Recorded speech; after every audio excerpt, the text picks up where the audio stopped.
Good morning. Hump Day Happy Chat happening now. So great to be here for another Wednesday morning Hump Day Happy Chat in the land of the happy, the blessed, the peaceful, and also all that other jazz going on. Good morning, good morning, good morning to you. I'm Valerie Shepard, coming to you from the Hartley Center for Mindfulness and Self-Mastery. Self-mastery being mastering you, like mastering the self and this exquisite body and this exquisite life so that you can exquisitely manage whatever your life brings your way. So excited to be here. I love looking at all the things I have to do to just have a chat with you live from the Hartley Center, but we're checking out all the buttons and all those things. I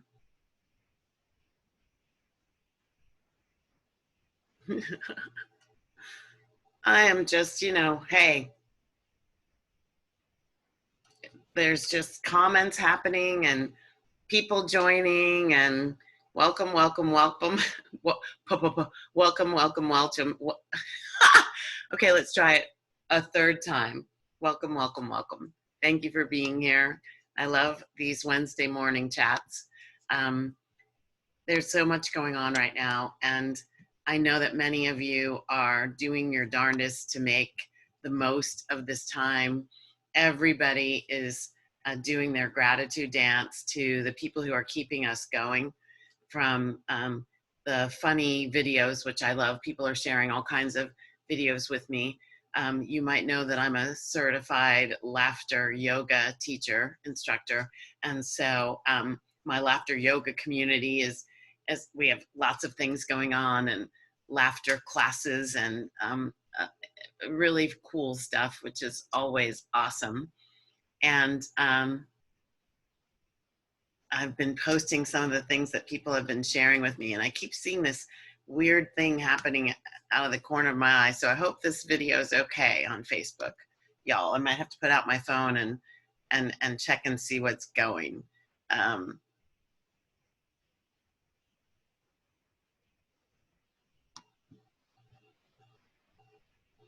So it's a beautiful time in the neighborhood when we allow the beauty that's in the neighborhood to be seen. And this doesn't mean that the neighborhood, everything that we're experiencing, I'm using the neighborhood as a euphemism, everything that we're experiencing is beautiful. It just matters what we see when it shows up, what we choose to call it, how we choose to go through the experience. So I talked about today, so with all the stuff that's going on, and we have states that are opening again and countries that are doing the same thing, and how exciting is that? And I thought I would talk today about this kind of saying, this colloquialism or proverb that has got all kinds of attributions to it. But I thought it was an opportune time, since things are opening up again, to talk about this. Where, oh, where is the fat lady? So it's like, where, oh, where is the fat lady? So when we're like, things are happening and we just want them to end, where's the fat lady? Why are we calling for the fat lady? This is not to make comments about people's weight. It's not what this is about. It's a colloquialism that's been used for a few decades, and it talks about something. It's come to mean a specific thing. It ain't over till the fat lady sings. Mostly heard in sports. It ain't over till the fat lady sings, but it's become this colloquial proverb almost that means that we shouldn't presume the outcome of an event before the event really has come to its conclusion. We shouldn't presume we're at the end and that we know how it's going to turn out before we've actually gotten to an end or the end. An end or the end. Have you ever gone through your life and seen situations that you were absolutely sure it was going to be like this, but that ain't the way it happened at all? And you were prematurely calling it done. And then things continued to unfold. And in some ways, you were like ecstatic that what you thought was the end wasn't. Conversely, we can fight on till the bitter end, right? I'm going to make this happen. I'm going to make this happen. And we're fighting on. And then when we get to a point, we look behind us and we're like, wait a minute. In truth, there was an ending back there and I totally missed it. I missed it. Like, what happened? I totally missed that ending. And I've been fighting on. Where was the fat lady? So I have to stop for a moment because I looked this up, right? It's totally been quoted to several different people. So it's been associated with sports, most predominantly Major League Baseball. Once again, America tries to claim everything, right? So Major League Baseball, and then it had to do with a real woman in the stands for the New York Dodgers. So this is back a long time ago when the Dodgers were playing in New York. And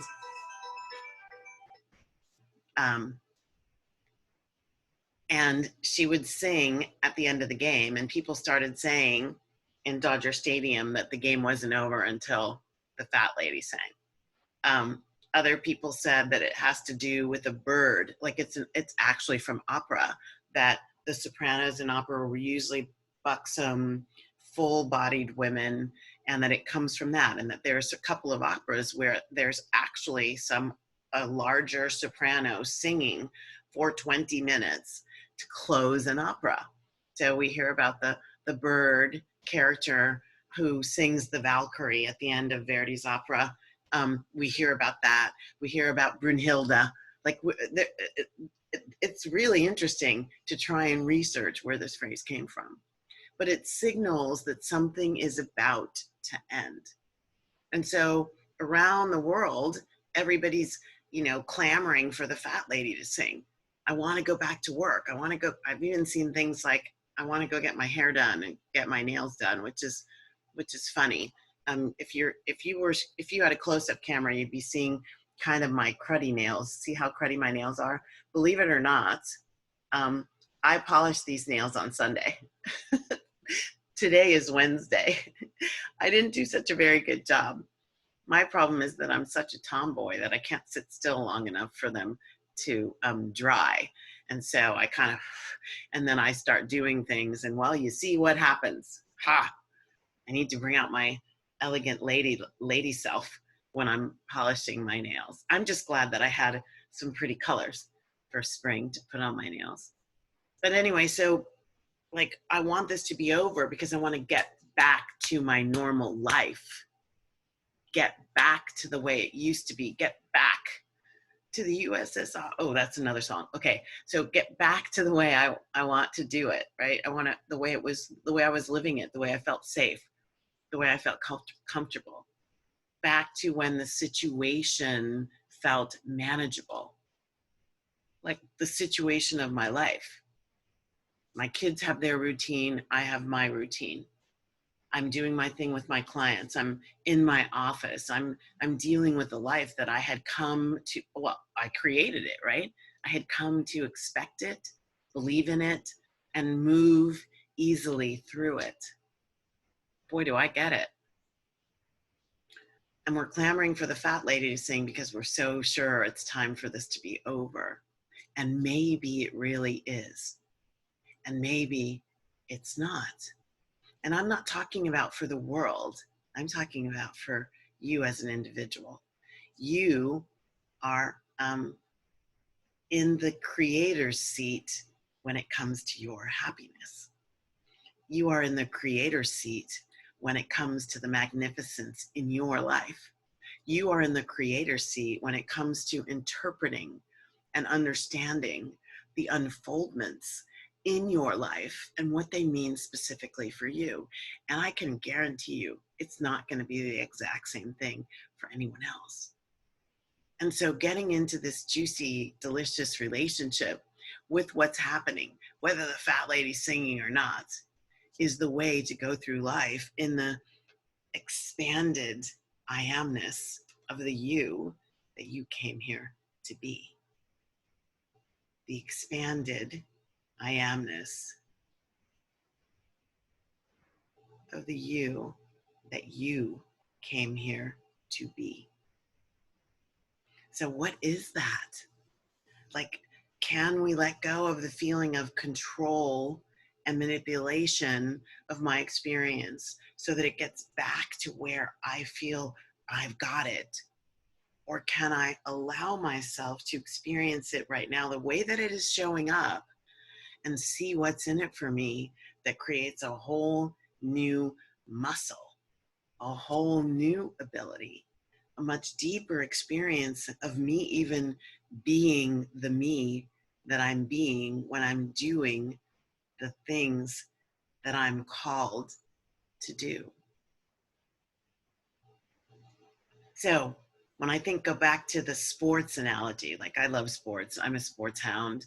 I'm continuing to rehab this body, and I do believe that one day I will be jogging again. Yesterday I tried skipping. I do a grapevine to practice going left to right and my physical body. So I'm doing all kinds of things. It's gonna happen. I believe. I believe. I believe. I believe. So as I'm doing all of that stuff, there's a place, though. There's a place where I'm doing the yes, I am contributing to this future that I desire and deserve. And there's also this other beautiful thing that happens that I invite you into. Even before the fat lady sings, there's this thing that is beautiful. It's called surrender.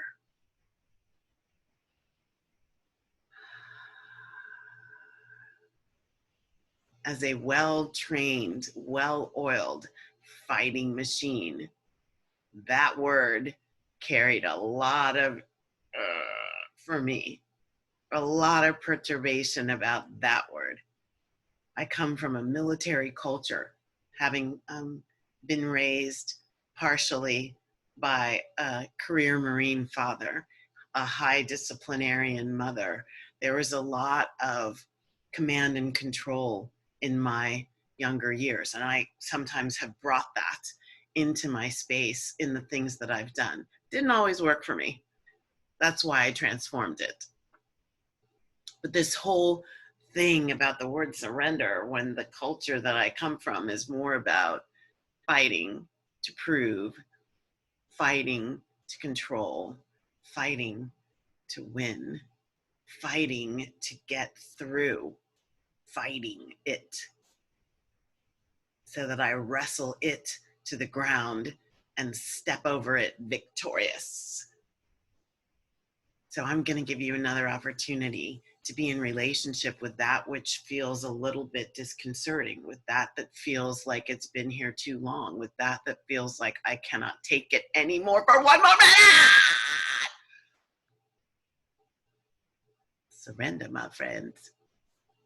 Surrender. Excuse me. Surrender to the cough. It wants to cough. The beauty in surrender. It's a definition. Surrender. Cease resistance. That's a nutshell. It goes on to say to an enemy or an opponent, and submit to their authority. Submit. So submission at any given moment could be just, I will submit to the authority of my breath. That cough was going to cough. I could have tried to choke it back so you didn't see me coughing, but I preferred surrender. If you look at what's going on with this, you'll see there's a surrender. I was putting breaths in, and I'm coming into a loving relationship with not putting heat on my hair and allowing my waviness to be what it is. and testing new products and new things. And there was a surrender this morning when I was like, okay, I don't know what to do with these hair things, so I'm just going to put them in, and well, okay, that's it. I surrendered. So I have no idea what this is doing. I just, whatever, let it be. Another Beatles song, that's 2 Beatles references. Let it be, let it be. Okay, so this is a surrender, a letting it be. You'll see it in sports. There'll be timeouts. Have you ever noticed the momentum starts going a certain way and then the other team calls a timeout? That's a little bit of a surrender. This moment feels like it's going out of control. Let's pause the moment. Let's surrender to it. Okay, I'm looking at the scoreboard. Doesn't look really pretty for us right now. Let's regroup. You can think of a surrender instead of submitting authority forever, right? We're not talking about forever. We're talking about, is there in a moment that's happening right now that's giving me an opportunity to go into a peaceful place, a place where I can take a breath or 10, or if you really want to get a surrender going, take 20 or 25. Get into that juicy, delicious, what's this moment got for me? How can I release the holding my breath? How can I create anew? So if you've done sports, in those timeouts and in those huddles, right? In those periods where the team comes together and high five, right? But those moments are moments of regrouping, moments of re-energizing, moments of sharing a reevaluation of what's been going on. What do we got to do? We can still win this. We still got this. It ain't over. So if the things that are happening, that are unfolding as a part of this larger unfoldment for you, where's this going? If this larger unfoldment for you hasn't been the way you thrive, this opportunity is for maybe you to reevaluate what thriving means for you. See, maybe regroup around how I can do thriving in a different way given the current circumstances. And if things haven't, like if your check hasn't arrived and you haven't heard from the bank about your business loan, that sucks. That sucks. And is there a way to release the resistance to it, even as I accept that it's not what I want? I'm going to take 1 second here to just send some peaceful energy to people who are experiencing those dynamics.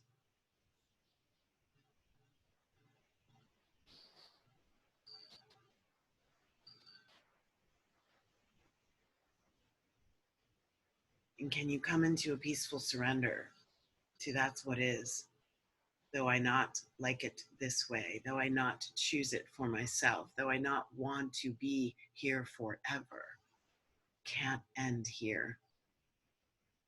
It is what it is.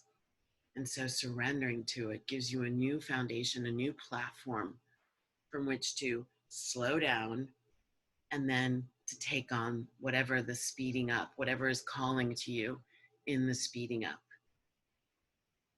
So in this space of evaluating what's going on, be careful not to call it finished for you before it is for you, regardless of what everyone else is doing. Be careful to give yourself, heart math would call this a freeze frame, to give yourself a freeze frame. Cut off the energy, the frantic, crazy, I don't know what to do, or I've got to do something, this isn't working, I don't like it, get me out of here. Cut off that energy, poof, freeze frame. It's not saying that energy doesn't exist or shouldn't exist. It's just saying I'm not letting that energy run my life. I'm not going to let it run away with me, my faculty to choose the way I'd like it to be in this moment. Freeze frame. Go into the heart energies that allow you to get into higher vibration with intuition and imagination alive and well in you, as my lawn people are doing the lawn work that they usually do on Tuesdays, not Wednesday mornings. Yay. Allow yourself that space to say, okay, what's the regroup here? What is it that I really want? Remember, if you're spending time in the energy of resistance of what is, you are creating more of what is. Why? Because energy goes, like creation goes where energy flows. You are creating what you're being at the energetic vibration level. So whatever you can do in the midst of consternation to bring peace, whatever you can do in the midst of to bring curiosity, whatever you can do in the midst of no, no, no, to bring a little bit of maybe yes. Well, okay. Okay. Surrender can change the very next moment and the very next moment and the very next moment. And remember, it's not about surrendering the entire everything, because the fat lady hasn't sung and the game ain't over yet. So it's not surrendering everything. It's just in this moment, I give up the fight.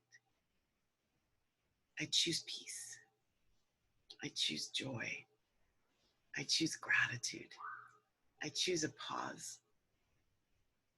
I choose to flow with what is flowing and see what else is possible in the unfoldment of that flow.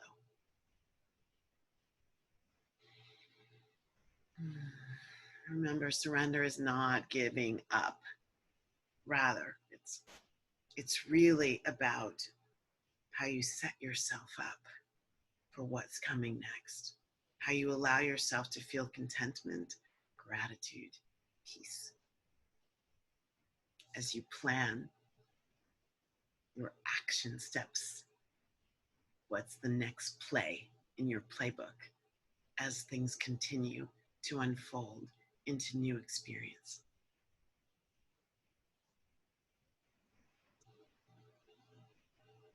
Yay. Hashtag keep on keeping on. Hashtag we're in this together. Hashtag hack your life. Hack your life. Many, many blessings. Thank you for being here for yet another Hump Day Happy Chat in the world of Hump Day Happy Chats. And please like, share, comment, ask questions. I'll get back to you as soon as I can. I thank you for joining me. Many blessings. I'll say the metta prayer, the Karanaya Metta Sutra from the Buddha. May all beings be peaceful. Yay, surrender. May all beings be safe. May all beings be happy.